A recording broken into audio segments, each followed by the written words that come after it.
Good morning, students. So today we are going to start new chapter of GK book. So open page number 10 of your GK book.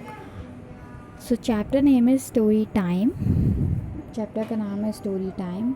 In this chapter we read the story descriptions and write their names. इस chapter में हम क्या करेंगे, story descriptions को पढ़ेंगे और उनके names लिखेंगे कि वो story जो कहानी है उसके डिस्क्रिप्शन को पढ़कर हम उसके नाम लिखेंगे। तो फर्स्ट है a young girl falls down a rabbit hole and meets many talking animals. एक छोटी लड़की होती है, वो गलती से एक रैबिट होल में गिर जाती है and meets many talking animals, और वो किससे मिलती है, बहुत सारे बोलते हुए जानवरों से। She also meets the Queen of Hearts and the Mad Hatter. वो क्वीन ऑफ हर्ट्स से भी मिलती है और एक मैड हेटर, पागल हेटर होता है, उससे भी मिलती है। तो स्टोरी का नाम है Alice in Wonderland.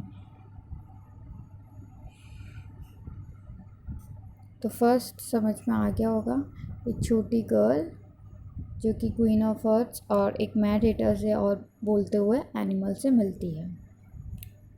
Second is a seller was shipwrecked and he reached deserted island and lived there alone for many days. He later found a friend whom he named Friday. This sailor's name was.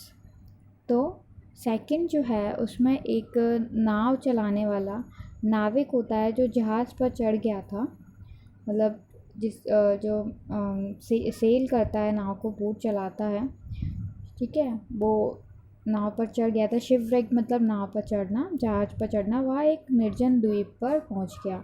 वो कहाँ पहुंच गया, एक डिज़र्टेड island पर पहुंच गया। मतलब वहाँ कोई बिल्कुल डेजर्ट एरिया जैसा आइलैंड था, वो बिल्कुल क्या कहते हैं,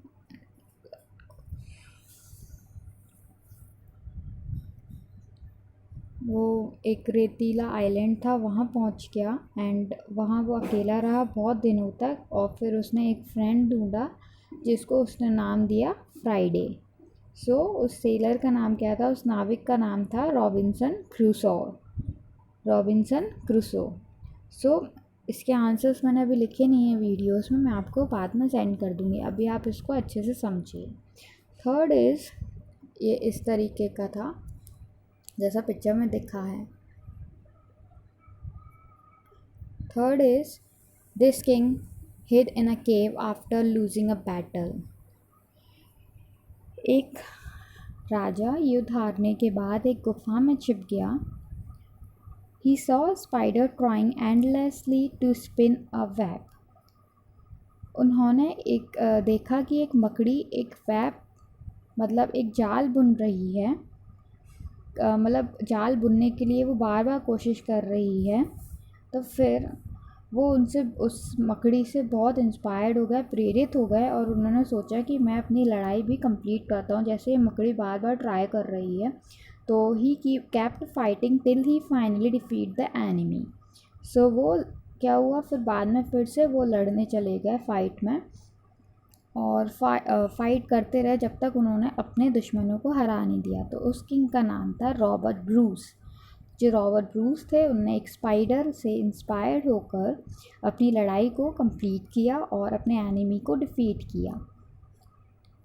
सो ये जैसा इस पिक्चर में दिख रहा है। Fourth is he lived in the Sherwood forest England. जो फोर्थ है उसमें जो कहानी है वो एक शेरवुड के जंगल में रहता था। एक शेरवुड जंगल में रहता था अपने दोस्तों के साथ। Along with his friend the merry man he robbed the wicked. और फिर वो अपने दोस्त और जो उसके दोस्त थे जो कि एक बो एंड एरो मतलब तीर कमान चलाते थे, वो दोस्त के साथ मिलकर जो दुष्ट लोग होते थे और जो बहुत ज़्यादा पैसे वाले लोग होते थे, धनवान जो लोग होते थे, उन्हें लूट लेता था। लूटना सबको पता होता है, उनको पकड़ लेना और उनके पास जो भी पैसे होते हैं उसको ले लेना। और फिर क्या करता था वो सब उन दुष्टों के पास, और जो ज़्यादा पैसे वाले लोग होते थे उनसे पैसे लेकर वो जो गरीब लोग होते थे उनको दे देता था। तो ये स्टोरी है रॉबिन हुड की। रॉबिन हुड एक शूरवुड फॉरेस्ट इंग्लैंड में रहता था और अपने फ्रेंड्स के साथ पुअर्स की हेल्प करता था। Fifth one is the hero of this story was a skilled Archer. जो हीरो है इस स्टोरी का वो एक बहुत अच्छा तीर चलाने वाला स्किल्ड आर्चर, सीखा हुआ आर्चर है। मीन्स तीर कमान चलाते हैं वो लोग, उनको आर्चर बोलते हैं। A wicked ruler asked him to shoot an apple off his son's head.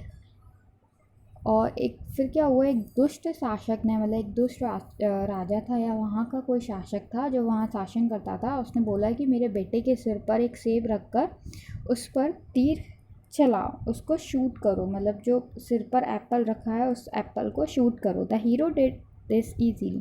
तो जो हीरो था उस स्टोरी का उसने वो अच्छे से करा और उसका नाम था विलियम टेल। सो जैसे कि इस पिक्चर में दिख रहा है। होप आप सभी को समझ में आया होगा और मैं आंसर्स आपको सेंड कर देती हूँ। Thank you.